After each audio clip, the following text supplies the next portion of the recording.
The Easter Rising. The Easter Rising is a lot like John Brown's Raid in that it's a good reminder for people who fixate on the efficacy of action. Now, you don't want to do things that might backfire worse, but I think a lot of people talk themselves into thinking that they oppose things because they think the backlash will be worse than doing nothing. But a lot of it boils down to they don't want to risk their lives for something that's not going to succeed or doesn't have a chance to succeed. And I think both John Brown's Raid and The Easter Rising were conceived by men who did not expect them to work. They did not, in both, Patrick Pierce said as much. He said that what is required was a blood sacrifice. I mean, of course he said that. He was a Catholic mystic psycho. Whistled on his way to the firing squad.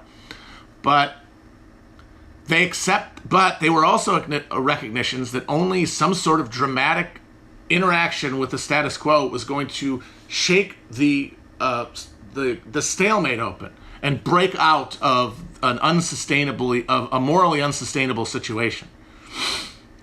And they were both right. They all died, but they were all right.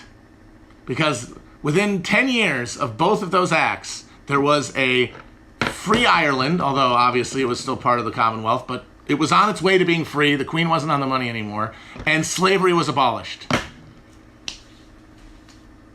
And so those actions, which it would have required true delusion to think would have succeeded.